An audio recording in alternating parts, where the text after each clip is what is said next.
is Synchronicity. This is Synchronicity. This is Synchronicity. This is Synchronicity.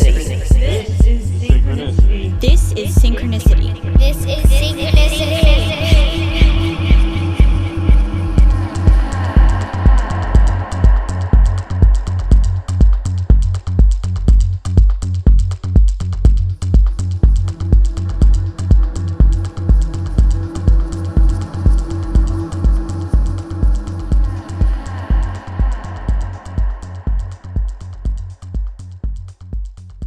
Welcome to Synchronicity. My guest this week is Aja Daashuur, a new friend, wife of Justin Hopkins, a previous guest, someone I threw the Mindwave event along with Yoshino, who is a wonderful podcast, Artist Decoded on MindPod Network. Go check it out.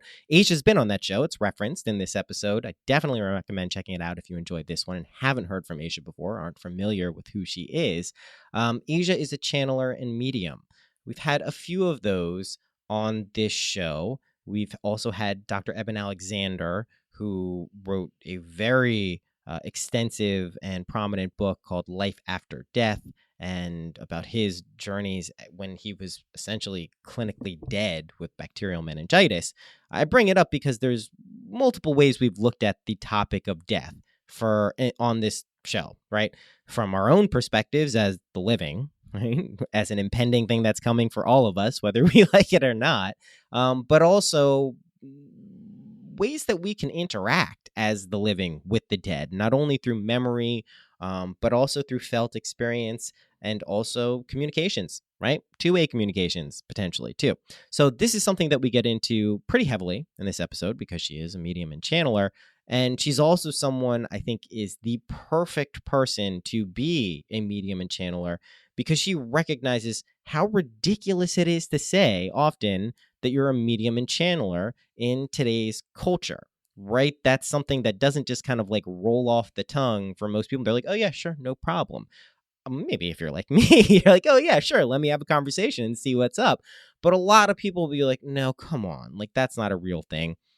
So to address that, I don't do much else besides the normal thing is experience is the final arbiter for all of this stuff.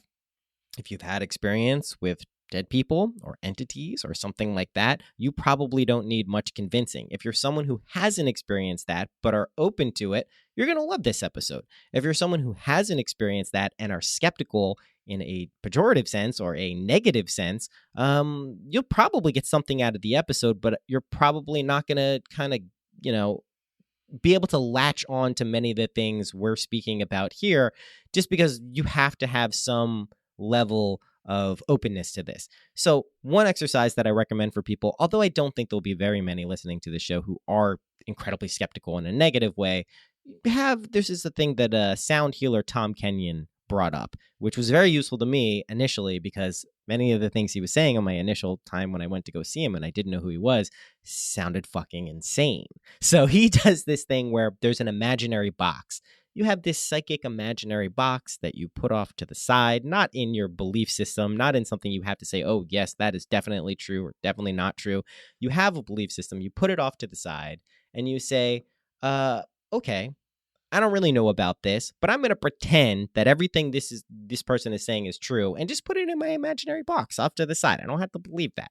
But for now, just to create an area of, suspend your disbelief, it makes sense. So that's just something that's useful for a lot of things. Now, obviously, if you're talking to a snake oil salesman or a huckster, which are clearly not just in the kind of mystery kind of services or things that people are doing these days, shamanic realms, whatever they are, there's hucksters everywhere. So you really have to judge someone on their character, your own experience related to what they're saying, and also just whether you believe them or not and think they're a trustworthy person. And another way of doing that is knowing their friends and family, right? So Aja is someone who I have no problem believing with all of this stuff, lines up with many experiences I've had and people in my personal immediate family have had. So I don't have a problem with it. You probably won't either. This is a really, really cool episode. We're getting into a few episodes here with some really awesome women in a row that I am just kind of blown away at what's happening in the world in terms of women stepping into their own power, which sounds like, just saying that sounds stupid, but it is really what's happening. Women are stepping into their own power. They're beginning to seize and take things that they have equal rights to as everyone else, despite what Jordan Peterson may tell you about the dynamics of the world. So yeah, I just think she's a wonderful person who kind of bridges this gap between being a normal person in the world who has to pay bills, make money, have a family, whatever it is, like your normal shit you got to do in life in the Western world. And also having a deep and profound connection to the spirit world, right? That's not an easy tightrope to walk. I can tell you that from personal experiences. And sometimes you may lean more towards the spiritual and kind of lifted area. We talk about this experience of feeling like you're floating when you're walking, something that maybe many of you can relate to if you're in a certain state. And also the groundedness that is needed many times for people who are prone to do that. And the converse, people who are too kind of rigid and grounded and can't conceive of any type of lightness or levity in, a psychic sense. So yeah, this is a cool episode. I think I have rambled on too long already. Aja is wonderful. Go check her out. There are links to every single thing she does. Spirit guide coach, right? Am I fucking that up? I don't want to fuck that up. Aja, let's see what your Instagram is because it's awesome. Yes, at the Spirit Guide Coach. Good job, Noah. So go check her out. She's doing some really cool stuff. She also, if you're in the LA area, has really cool spiritual house collective things she's putting together with friends, or is doing with friends, not putting together. It's been done. So go check that stuff out. As always, if you like this show, feel free to support it on Patreon. You're not going to get too much back. I'm not going to lie. If you sign up for the music level, you have access to every song and little clip you may have heard over every single episode. So that's cool. Other than that, you're just supporting keeping the show going. And by that, I mean you're paying for the hosting and my MailChimp list. That's pretty much it. When it gets to a point where all of that's like abundantly covered, I'll let you guys know. But that's all it is for now. That's all I got. Big thanks to Patrick Nemchek for being an amazing patron on Patreon. Love you, buddy. And with that, without further ado, here is Aja Daashuur.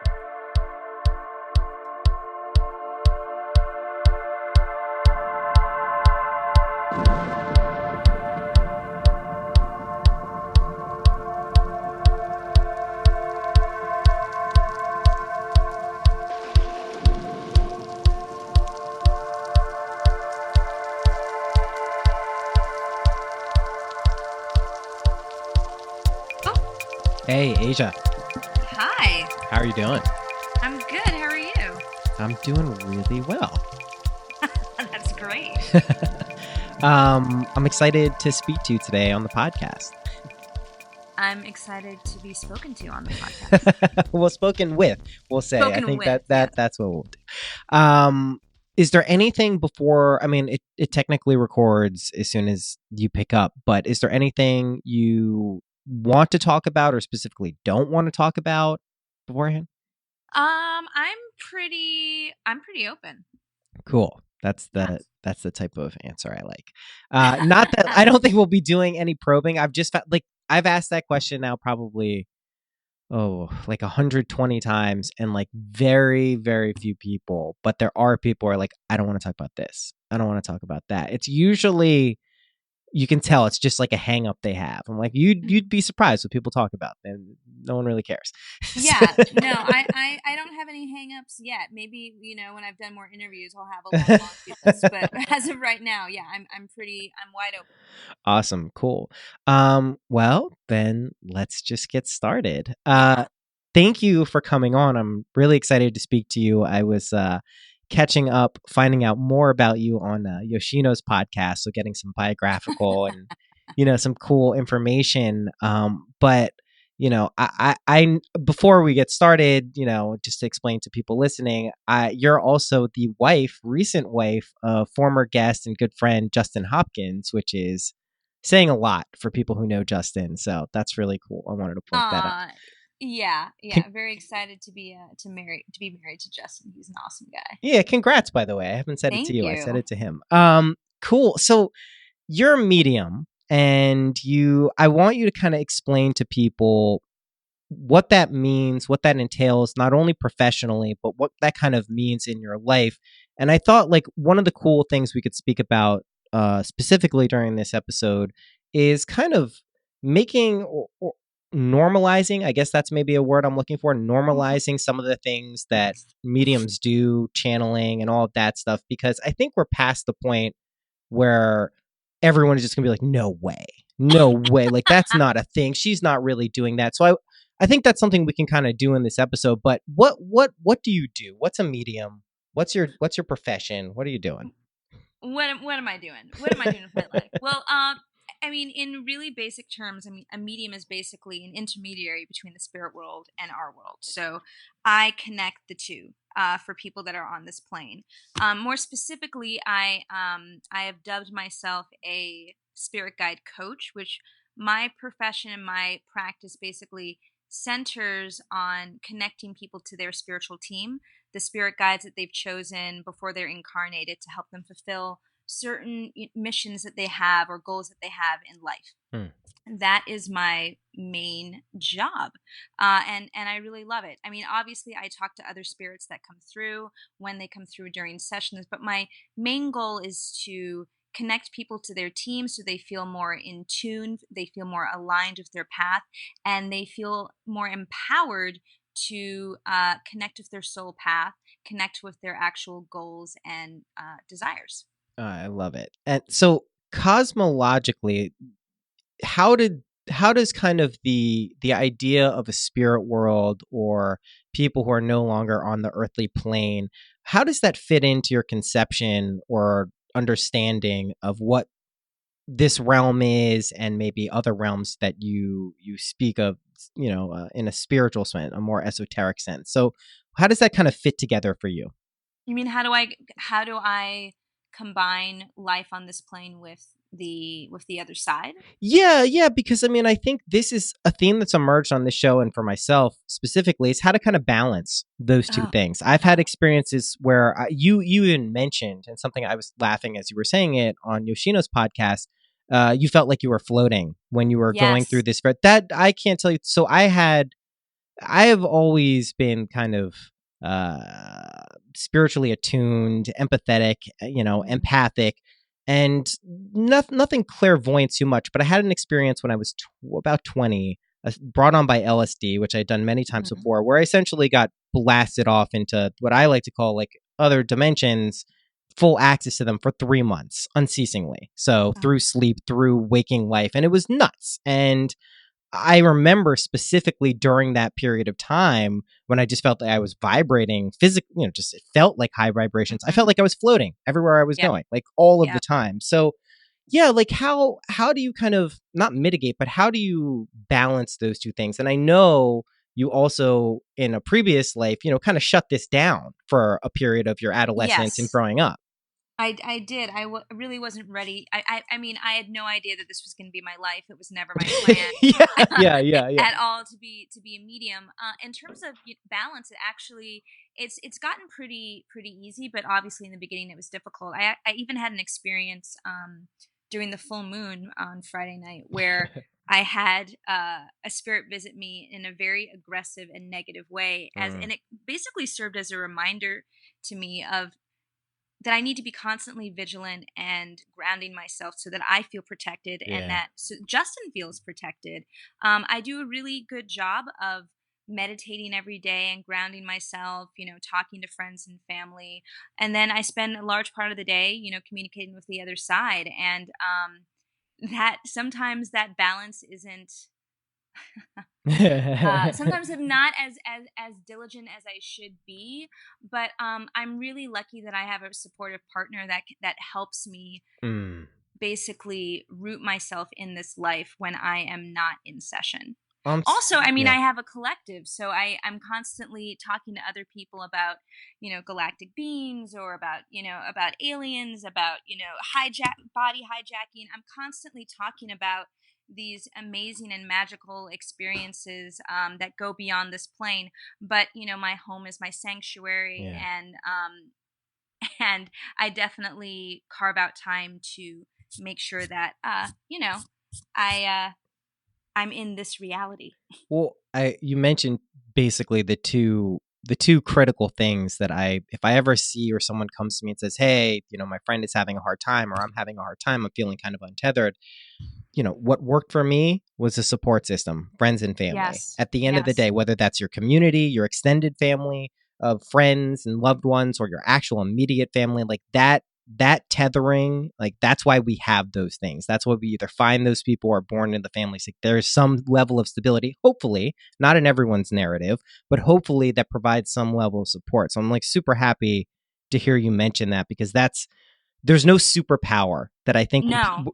when you're the type of person who can float off into space, when you're an intrepid explorer into, realms of consciousness or other planes of existence, it's really easy to go just like as far as you can, because you just want to see more and more and experience. Absolutely. And it's so important to stay grounded. And I'm just happy. And you mentioned another thing that I always mention to people, and I'm like what I would call like I don't know, an amateur medium. I don't ask for these things, but I'll get them every so Mhm. often if my mind is quiet. And I've had plenty of experiences of clairvoyance and, things, precognition and all of that. But another thing is this idea of protection, which is Yes. so freaking important. Can you talk a Yes. little bit about that and how that relates to what you do? Absolutely. Before I talk about that, I do want to underline something that we both already mentioned, which is community. Yeah. Because I didn't have a community and I decided to create my own. Awesome. So Awesome. if anyone out there is like, I don't have a community, I don't have a support system, you can find one or create your own so that you do have that grounding. That's so true. Grounding is definitely part of protection. For me, my protection starts as soon as I wake up. I wake up in the morning, I call my spirit back into my body. I call my energy back into my body, because I know I've been traveling on the other side when I've been unconscious, to this plane. Mm. I then go into my office. I meditate. I ground my roots into the heart of the planet. I open up my crown chakra. I ask, for me, it's spirit to basically bathe my body and my subtle bodies in white light. I sleep with black tourmaline under my pillow. I have black tourmaline oil that I rub on my body before sessions. I use sage and Palo Santos to clear my office before and after each session. I use like so many things. I bless my house before people come in it, because I'm obviously really sensitive to other people's energy, and Yeah. people bring spirits and other entities with them. So it's around the clock thing, and I know it sounds like it might be overkill, but just when you think, Yeah. just when you start to get a little lackadaisical, something will happen in my house where someone will get possessed by a spirit during a workshop, or I'll have an entity try to enter my body later in the night. So it's not overkill, and it's actually really beautiful. Those rituals, become woven into the fabric of your Yeah. life, and they're really, really symbolic of like your reverence and respect for what you do and for the people that are coming into your home. Yes, yes, yes. I mean, I liken it also in a way like I don't bless my food very often when I eat, but those times where I find that kind of like repose to do it right before, I'm like, you know what? I want to do this. And if I'm preparing it for someone, I'm always like, that feels Oh, especially good. This is the type yes. of protection that's like blessing your spiritual journeys too. So for us, we could immediately launch into kind of the deeper, crazier stuff that you've done, but I want to back up to your early life and kind of if you could give kind of an overview of the genesis of when you started noticing kind of things that were there but weren't there, if you know what I mean. Yeah, for me, if I always try to pinpoint it, I feel like it happened when I was around the ages of 4 or 5. Mm. I would have these intense dreams of conversations I was having with people that I didn't know that would be in my room, and then I would wake up and I would see people in my room and just flee out of it into my parents' bedroom. And that pretty much happened almost every night until I was way too old. I think I mentioned on Yoshina's podcast, I really give credit to my parents because Yeah. they barely had any time alone. But I didn't even really know what was happening. I didn't really know how to explain it to my parents, except for there was an instance where I, in some way, was able to get across the fact that I was seeing people, and they brought another psychic in who basically validated that there were these two men in my bedroom who were visiting me every night. Um, but it was really, really terrifying. I would also get premonitions about things that were going to happen, but I had no context for any of that. Right. And basically by the age of 13, I completely just shut it down. I ignored it. I had an experience with a spirit that came into my room. I woke up in the middle of the night, and it was the closest I'd ever been to a spirit, about 6 feet away. And after that moment, I don't know how it happened, but I just stopped seeing spirits. I maybe my guides were protecting me in a different way, because I don't see them the same way now that I did then. Right. I can hear them. I hear a lot of stuff, and I'll see things here and there, but the clarity has definitely the point of view has changed. And when I have spoken to my guides, they've told me that I don't really need to add that to my I don't really need that right now. I've got enough going on. Right. You don't need the physical manifestations. I don't need the physical manifestation. I hear enough, and with the clairvoyance, which is kind of off the charts, and clairsentience and everything, I think I'm good. But basically, I shut it down for a very long time, and I went about my business trying to figure out, who I was as a teenager and as a young adult. And during a really, really long and deep depression, I decided to figure out who I was and what I wanted for myself, not based on what other people thought I should do. And during that process, I started to remember these experiences I had as a child, and I started to dig just a little bit, for curiosity's sake. And that kind of snowballed into an obsession to connect to the other side again, for no other reason, just because I knew I'd done it before, and I wanted to see if I could do it again. And once that happened and the communications with the other side really started to flow through, they advised me to merge that connection with my line of work as a life coach. Right. And from that point on, it's changed my life completely. Yeah. I can hear, in speaking with people who have found their calling, for lack of a better term, and that can change obviously for people, but there's a certain, I wouldn't call it a tone of, but there's something in the way they communicate it which is very clear, and it's like very, no, good for you, you found it, that's awesome. So I'm super happy that you have that experience of doing it. But I'm also curious, when you started turning it back on again, what were those initial kind of forays or experiences like for you? In the beginning, and this is what I always tell people who are curious about strengthening or reopening their third eye, it just started with a very devout practice to meditation. As simple as that. I would be getting nudges to look certain things up. I was obviously probably experiencing some low-level clairaudience, but I wasn't aware of it. I was, doing research on shamans and research on connecting to guides, animal guides. And I started pulling tarot cards just because I thought they were beautiful. Right. And through that, and I was having prophetic dreams, again, not connecting that they were prophetic dreams. Visions and prophetic dreams are very different in the way they feel to your regular, subconscious kind of unwinding. Yeah. There's a clarity and deepness and vividness to them that, obviously, and even sometimes when you open your eyes, the vision is still taking place in front of you. So those experiences were happening. And as I was connecting more to tarot cards, which are a great, great tool, I started to hear my guides speaking to me. And once that started happening, I started to concentrate on channeling or automatic writing, allowing, obviously while protected, my guides to move my hand to write down the information they wanted me to know. And now, and that's what I basically do every single day, hours each day. That's so cool. Can you tell me about your guides? How many, who, initial, any information? I find this stuff fascinating. I have 8 spirits that are around me on and off pretty much at all times. The main guide that I talk to, or the main 2 that I speak to on a regular basis, um, are Monty, or short for Montgomery, and Charles.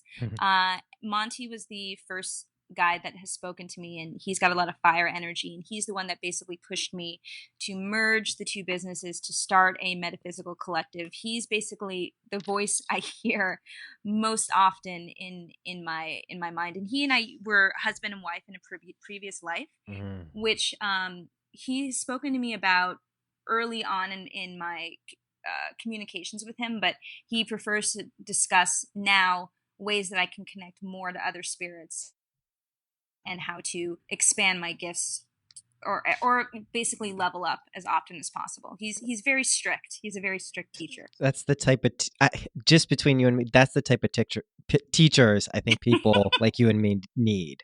Oh, we don't. yeah. We don't really like authority and want to be told by. But that's actually the best thing for someone. I totally get it. Yes.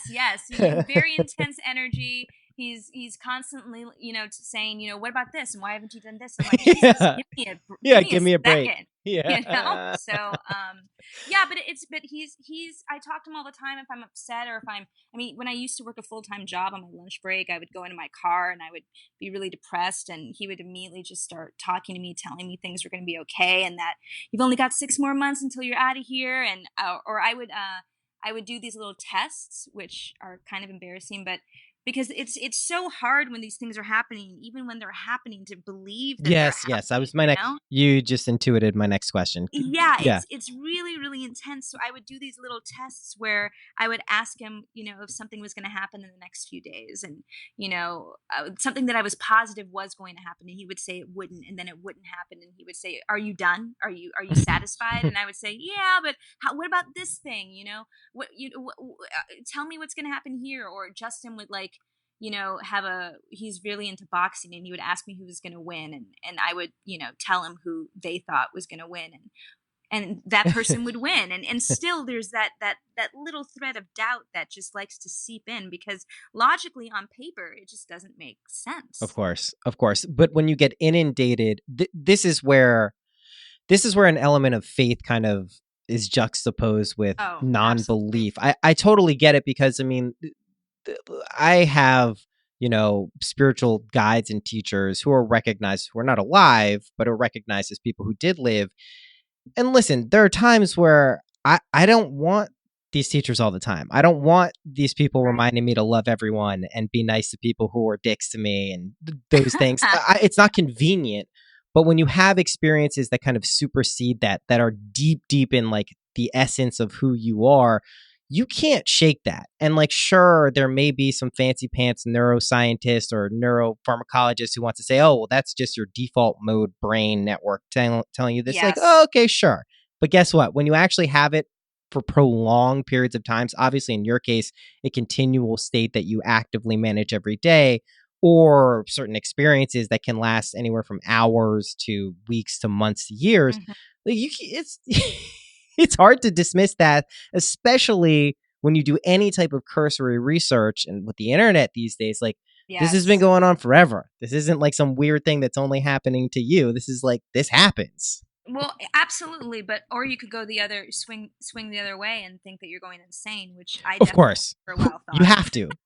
You have to. If you don't do that, then you're probably insane. Just to let people know. Yes, yeah, that is actually what so many psychics say. If you don't question your sanity, then you're actually, maybe you need to go to a doctor. That would be the hallmark of someone who's totally delusional. It's just no, I know, I got all the answers. Yes. That's so.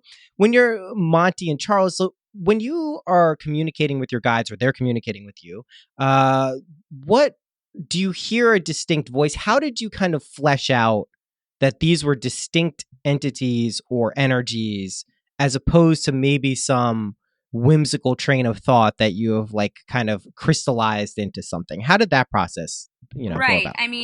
Definitely in the beginning, there were times where I would question, is this me or is this them? And I actually say often, if I'm getting something sometimes in the middle of a session, I'll ask, is that me or you? And they'll say, that's you. Or they'll say, no, it's us. Yeah. But the energy just feels different. Like when Monty starts talking to me, the energy is really fiery, very controlling, very aggressive. When Charles comes in, he's much calmer.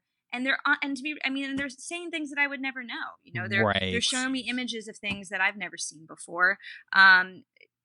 It's very obvious when my own ego is at play. If someone comes in and they're talking to me and I have a preconceived notion of them and I'm about to tell them my opinion, and then Monty or Charles or another spirit will say, no, that's not what we said. And I have to check myself and say, okay, give me a second. I need to listen instead of telling you my opinion, because the whole point is that I'm working with them as a team. We're working together to get that person where they need to be on their life path. Right. And that's the meta skill that I'm sure the meditation practice helped Yes. plant, because you get to actually observe and react this is something that, in a weird way, I'm a big cannabis user. I smoke a lot of weed. I always have. Mm-hmm.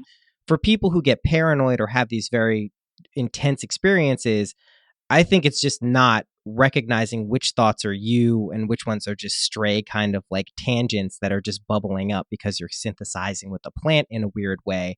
It's taught me, especially when I do way too much edibles, if it absorbs too much in my skin, when I'm making coconut oil and I get launched into some psychedelic state, it's really helpful to just remember, like, oh, that's not you. I would never think that thought. That's not something else, whether it's a lower dimensional being or energetic being or some stray mental thought. Like, it's really, really helpful to develop that meta skill of recognizing, like, oh, this feels like me. This feels like some aspect of me, even if it's an emotion that I'm not used to, feels like me, as opposed to like, what the fuck was that?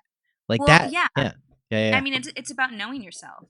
I mean, Right. through meditation and through this work, and through all of these things, you get to know yourself in a way that you previously have not, and you can pinpoint. Well, as you were saying, like, is this emotion from me? Is this thought from me? Is this idea coming from me, or is it from the plant medicine, or is it from something else? Is it a lower vibrational entity? I mean, psychic attacks are freaking real. I had like a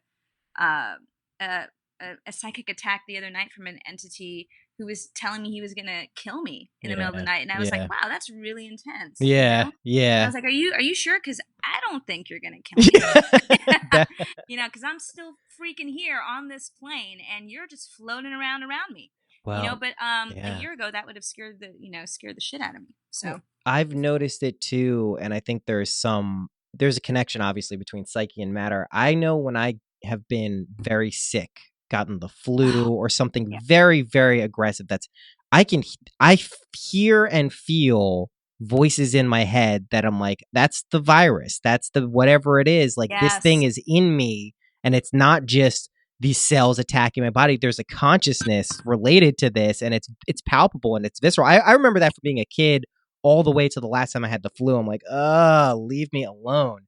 And I imagine that's kind of what it's like when you're feeling kind of these presences that are unwelcome and unwarranted. So what were some of the kind of most I don't want to use the word traumatic, but intense experiences that you had when working with kind of the spirit realm and guides? Have you always had this team as an adult to kind of help you along, or were you just kind of like out there spelunking into the deep and realizing things as they come up? Hello?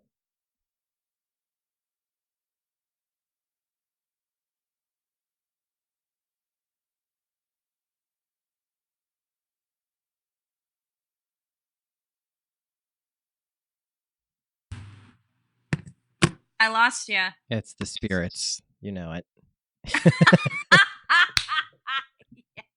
I was saying too, I was like, what are some of the weird, intense, experiences that you've had when you've been doing this? And then second part of the question was, did you always have this team supporting you? Or were you kind of spelunking into the deep on your own and kind of getting in contact with this? And that's right when it cut off. That's so funny. Yeah, I mean, I've definitely, from my conversations with my guides, I've had Monty and Charles have been with me from the beginning. Other spirits have come in since I've started devoting myself and have committed to this work. When really crazy things are happening, I definitely call on them for protection. I know who my animal guides are. I call on them for protection. But there's also this thing where when something crazy, unexpected happens, usually in the middle of the night, where I am training myself to not be scared of it and to see if there's a message within it. Mm-hmm. You know, if a spirit is moving my appendages, I'm not going to assume it's just evil. I'm going to get up and say, do you have a message for me? Or are you just messing with me? Are you just being mischievous? You know, if I'm seeing an insect-like entity, I'm not going to assume that it's evil just because of the way it looks. I have to ask myself, am I feeling something negative coming from this entity? If I'm not, then do I have the courage right now or the energy to say, I'm listening? And a lot of times I don't. I'm half asleep and I need my rest. But sometimes I do, and I am learning to not take things, which is really interesting to say this, at face value when dealing with these energies from the other side. I don't even use the word, demons. I really can't stand that word, Well, it's pejorative. It totally is. Let's just say lower vibrational.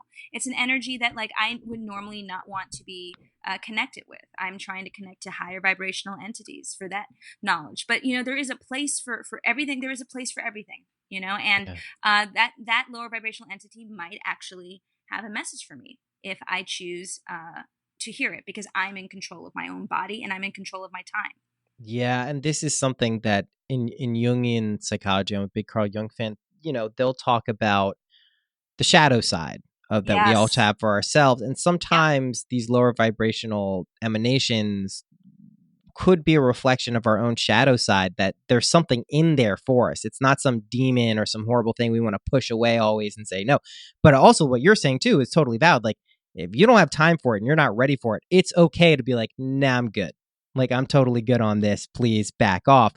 But sometimes you lean into that and it can dissipate. I hear people with, I've had various lucid dreamers, experts on this show who do that. And, something that has been chasing them their entire dream for like decades, they actually turn around and face and they see it was just like themselves as like some wounded trauma. So, I mean, a lot of this stuff is our perception, which admittedly is quite limited, which is, if you want any more proof of that, is I'm sure there are people who come across this podcast and be like, this is nonsense. Like, this is just totally made up gobbledygook, like what's going on in the stock market.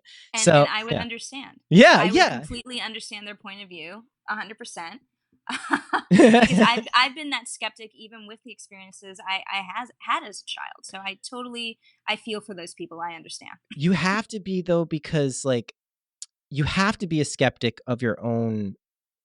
So skeptic is a term that originally didn't have this negative disbeliever connotation. It was a group of people who really just tried to vet everything, including their own perception. So it wasn't this thing where you're trying to disprove or not believe people.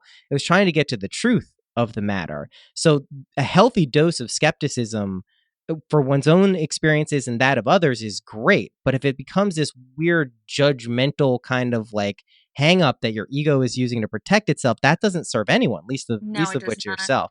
But I also think it's good, like you said, like you got to G-check yourself on some of this sometimes. Like I do it all of the time. I don't want to get carried away. I've been carried away. I know what that's like. I know what that leads to. I know what the hallmarks of that are.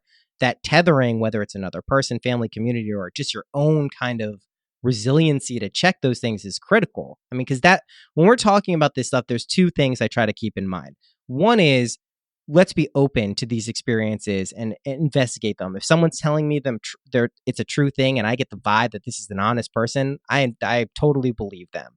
On the other hand, and then the other thing is, obviously, let's not get too airy-fairy here about this, like, because not that we're making stuff up, but that someone who's having these experiences can be like, oh yeah, everything is love and light all of the time. There's no bad things that ever happen. I'm going to only communicate with the spirits who love me. And that's not, we see that all the time. It's not realistic. And I mean, I have people talking to me about some stuff sometimes and I don't believe it. Yeah. I'll get people look like, really? Okay. That's, if you say so, but I'm not feeling that's true. I mean, we're all people, right? We all want to be special in some way. Sometimes that means we might exaggerate things. And I totally understand that.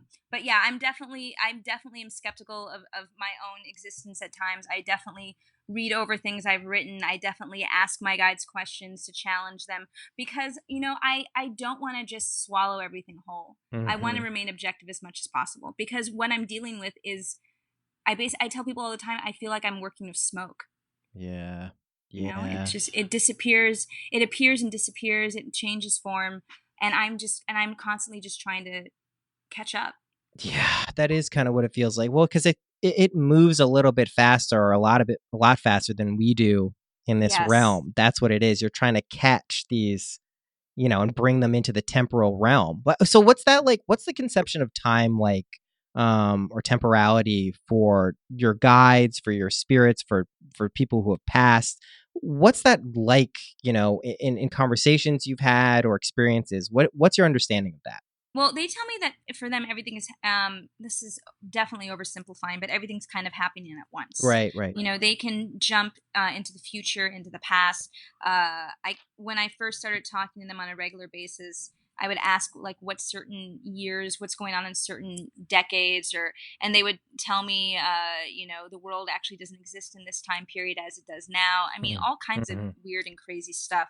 But I also tell people I know like a pinprick of what's actually going on the other side. There's no way for me to understand in any real way what that is like, especially since some of my guides also they're guiding more than just me. They're on councils where they're guiding probably, I don't even want to know how many people at once, but they always seem to be here when I need them. And they're always around even for the boring stuff, like we watch movies together and I'll ask them what they think about, a certain movie, and, or an art show. We'll go see one of Justin's shows at the gallery and they'll tell me what pieces they liked and didn't like. So, that's so cool. That's awesome. I want to spend more with my practice. It's gotten really kind of hectic, but I am carving out more time to talk to each of my guides individually because I have, as I said, I have 8 guides now. Yeah. And several of them I don't really even speak to at all.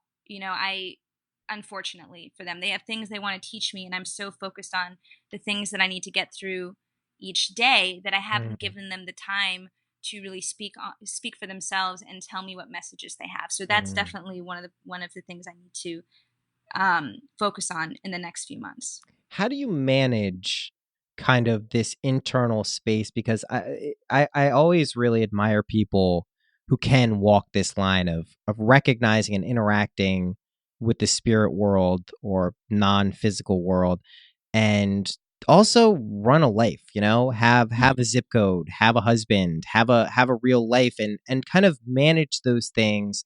What I know you meditate, but what's kind of the daily internal process that you go through? Because it's interesting for me to hear you say, like, I know these other guides, I have 8 of them. Like, I know they want to get in a word edgewise, but I'm busy running my shit. Like, that's so fascinating to me.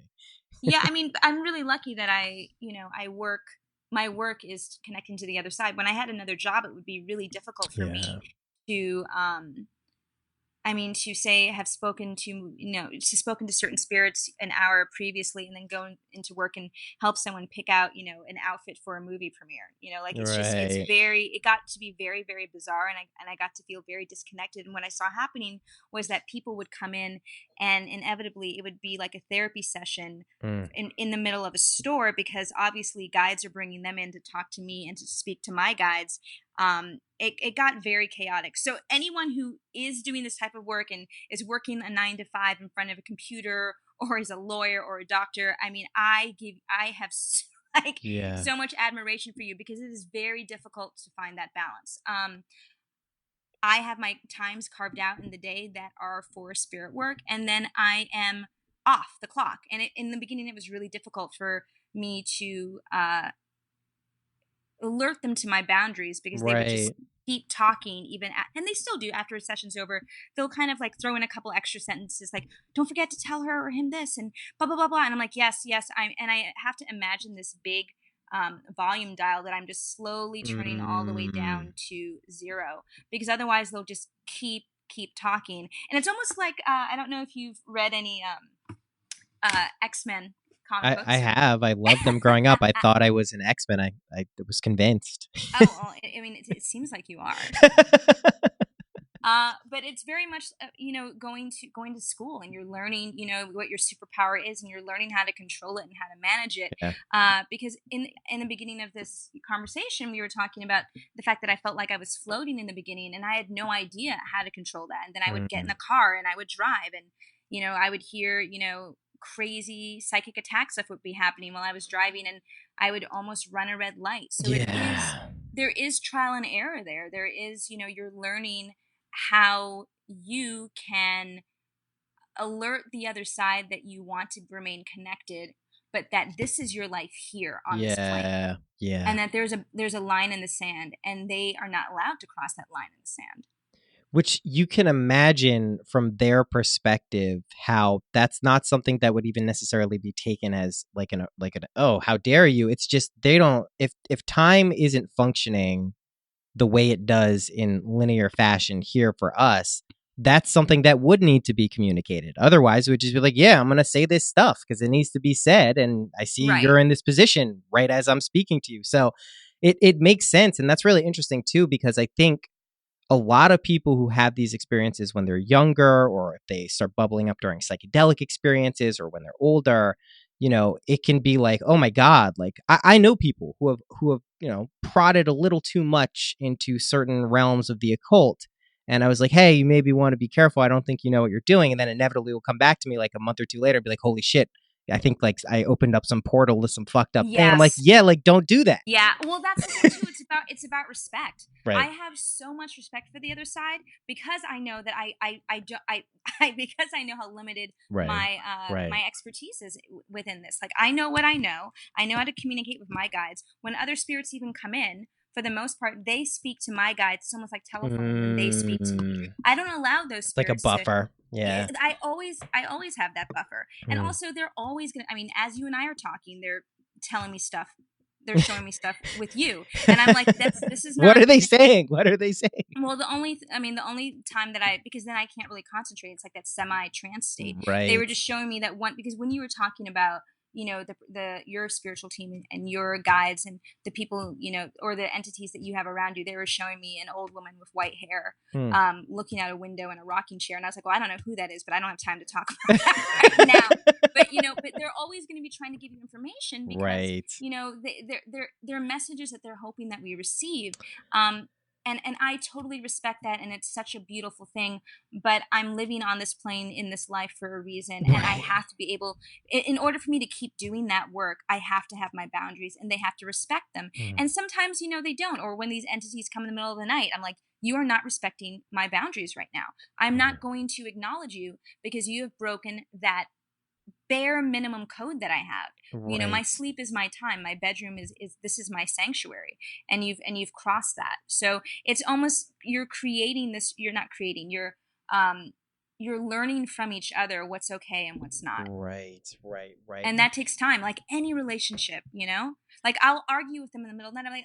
I'll say, I can't believe you let that thing come through. What's going on? You guys aren't sleeping, so why? And you're constantly learning from each other, or they're even helping me in my relationship. They're, in the beginning they were telling me, you've got to be nicer to Justin, and I was thinking, I'm plenty nice to Justin. Oh, I know. and, yeah. Oh, yeah, and so they've even helped me with that. So I don't know. It's honestly, it's also incredible and also beautiful. Yet at the end of the day, you still have to figure out a way, as you said, to pay your bills, to get the car washed, take the dog out, Right.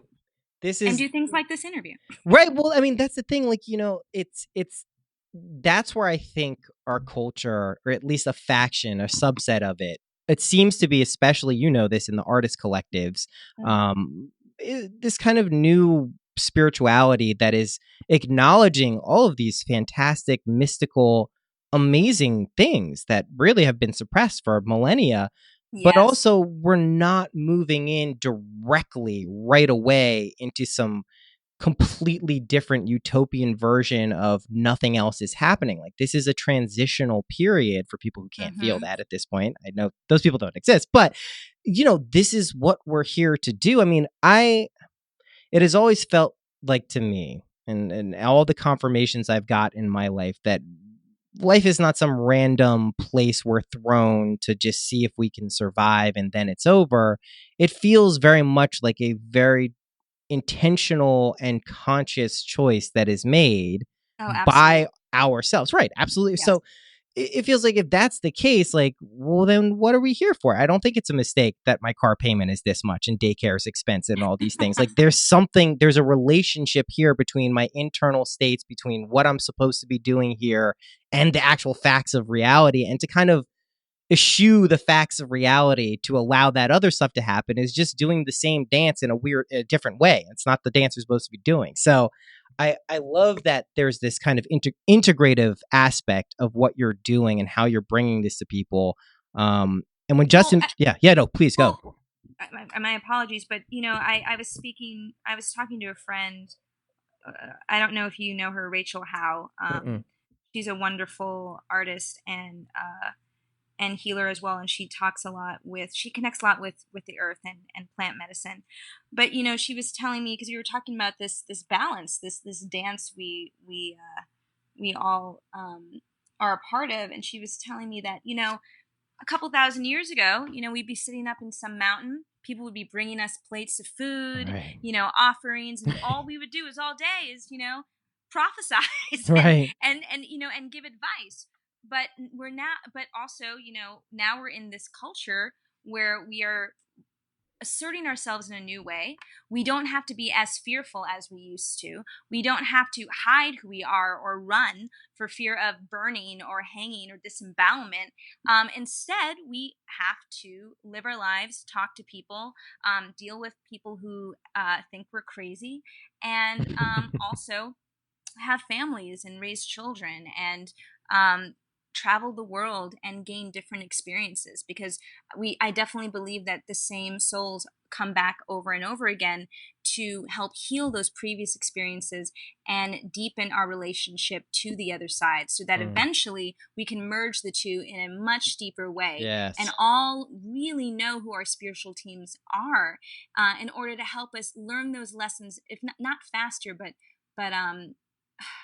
with more Grace, acknowledgement. Does that make sense? It does. And something that strikes me when you're speaking about this, even though you didn't specifically mention it, where did the role of women specifically come into what's happening now? Because one of the downloads I got 2002, 2003, when I was really just in an altered state of consciousness, was that the rising of the feminine divine was underway. It was imminent. And since those 15 years have elapsed, it's been very clear to see how that's emerged, not only in the culture, but the spiritual scene.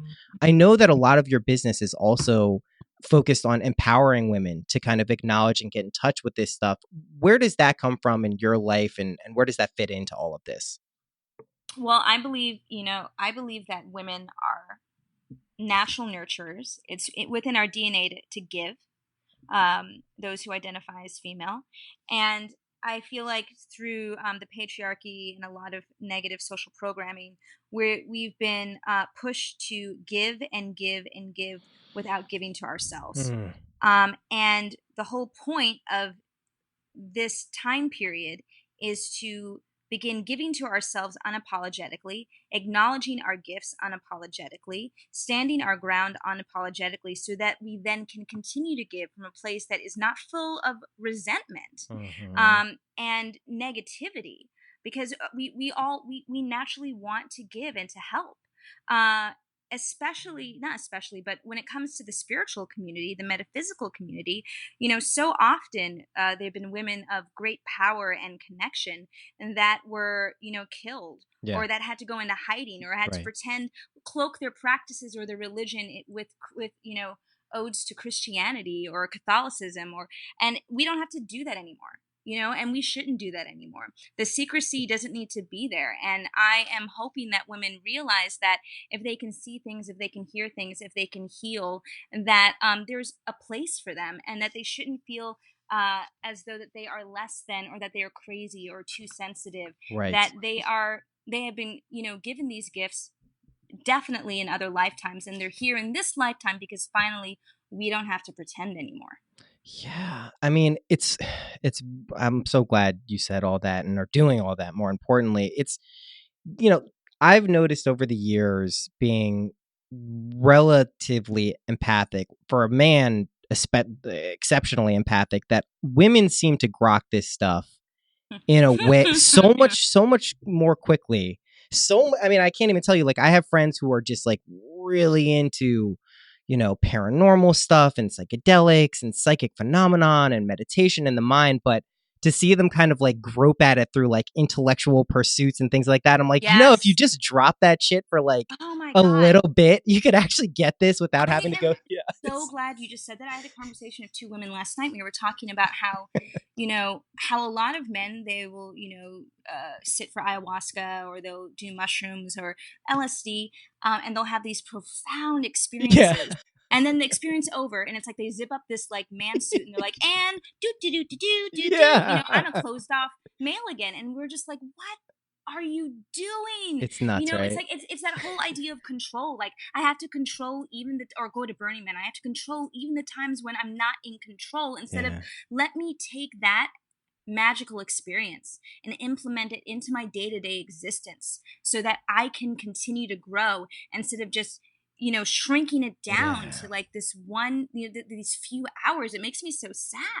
It's a hard, well, there's obviously elements of cultural conditioning that are going to that, but I think there's also, it's not an innate ability, it seems, for most men. I mean, I see my kid, my son is 2 years old. He doesn't have these guards up, but you can also see, even in his nature, and I don't know how he's going to identify sexually, but in his nature, you can kind of see already like these male kind of obstinate, egos things coming up. Like, and I've seen girls his age and they're a little bit like friendlier and nicer. And he's the sweetest little boy in the world. I'm not saying anything negative, but you can kind of see it's just not in the nature. I think when you have those, and what you're describing, by the way, is something has always blown my mind, specifically related to psychedelics, is how someone can have these intense, spiritually awakening, life-changing, encounters or with themselves or God or whatever it is, and then, decompress after a few days, and then immediately their ego jumps in and be like, well, I had this great experience. Have you? Oh, well, then you don't know. And it's like, how does that happen? Like, where was that jump? Like, when I feel like that it has to do with communication when you're a kid, because I feel like, I know some young kids, some the children of some of my clients who are already obviously experiencing psychic phenomena, right? Are already connecting, and it's about, well, let's spend the day in the park and talk to the trees. Yeah. Or you're feeling really angry right now. Let's give that energy back to the earth, because it can transmute that into something beautiful. Opening that dialogue for communication, so that these emotions don't get locked in for decades at a time, and then what? Well, then you're like me, and then you have anger and rage issues that bubble up at inopportune times. Yeah, no, don't. Oh, you know what I mean? Like that's the beauty. It's the men that aren't communicating, that feel locked within their own bodies because of these preconceived notions of what being a male is, that just like that break me apart. Which is also obviously what we're dealing with right now in this country. It's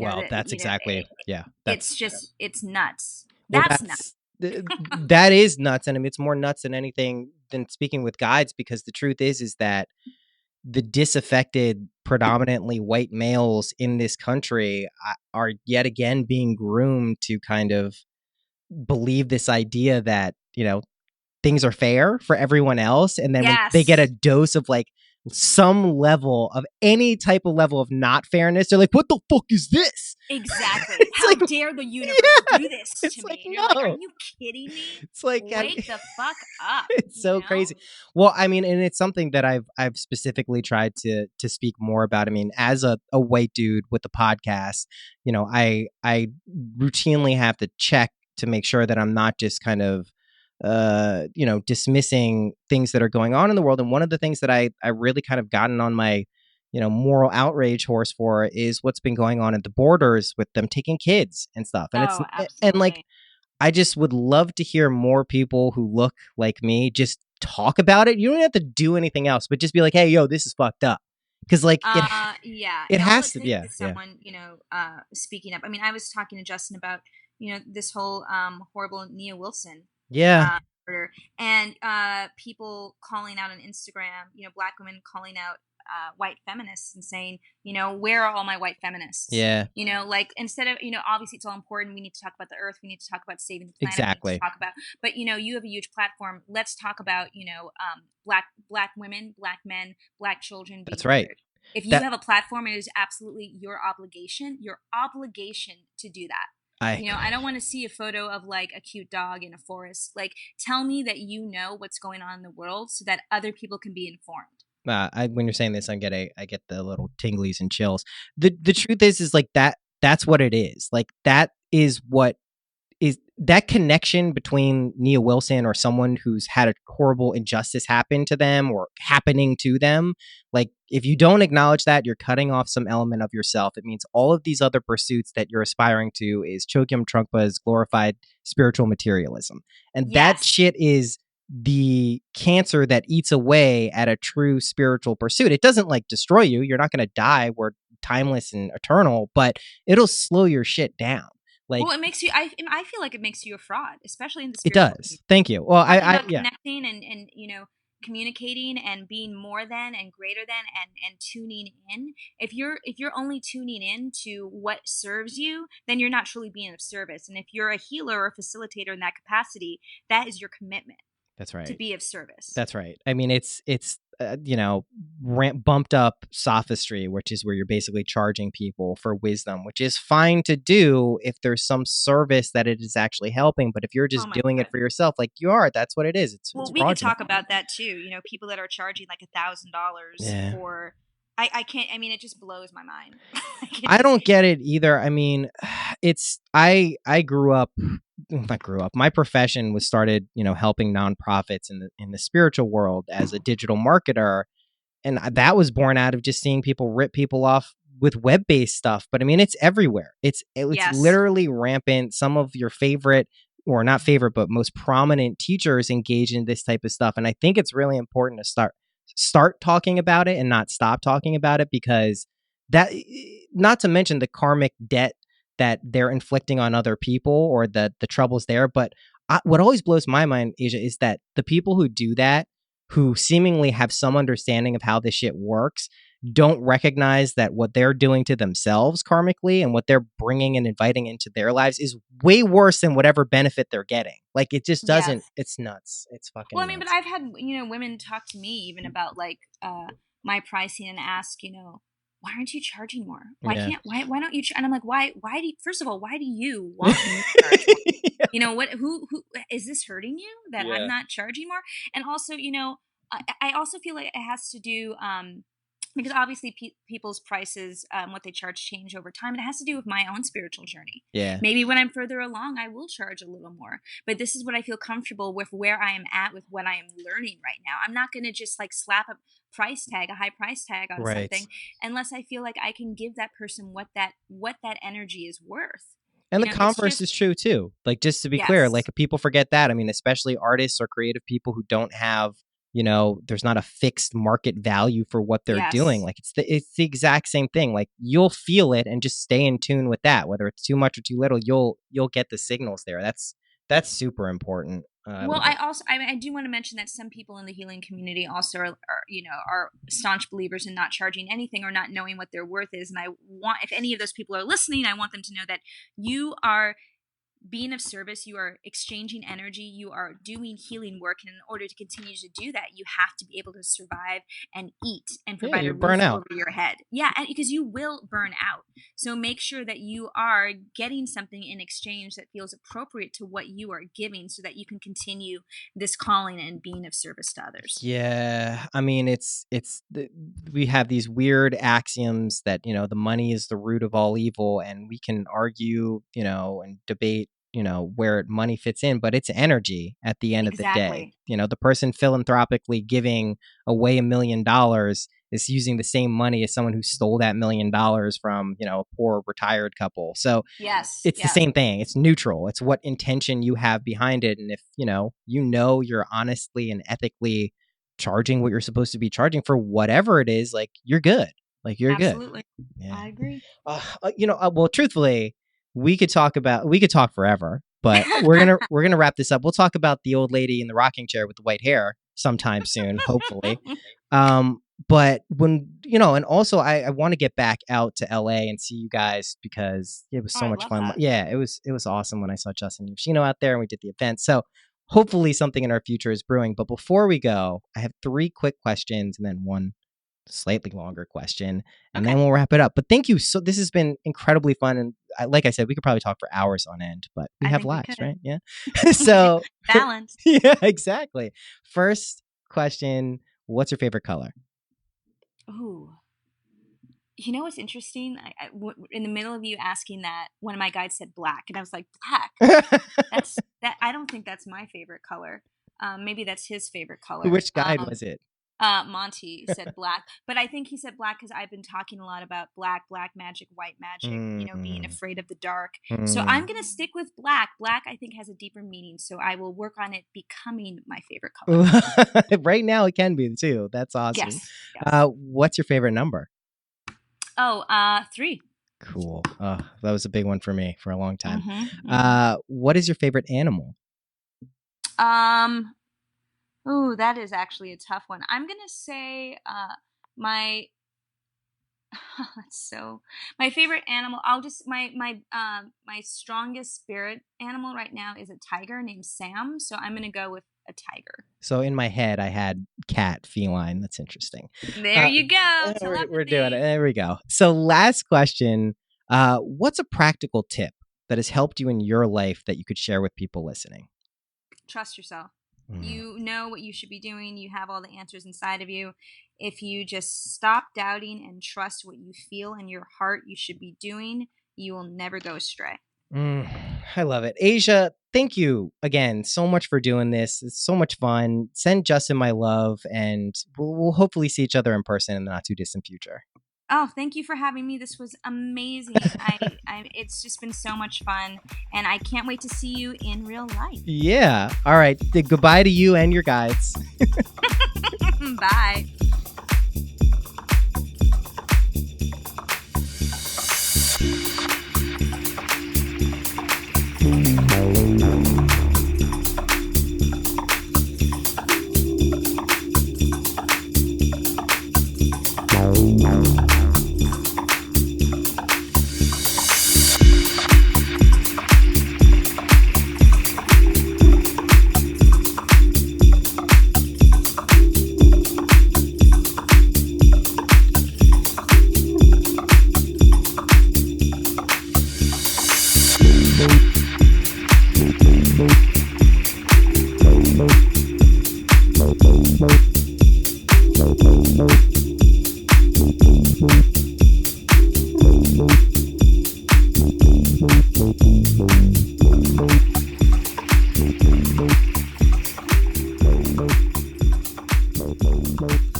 Thank you for listening to that episode. I hope you enjoyed it. Go check out Aja on Instagram. Why? It's a hard word for me to say for a second. At the Spirit Guide Coach. She has a website too. You can go check it out and book some of these consultations if you want, or I forget the word she uses for them. Spirit sessions.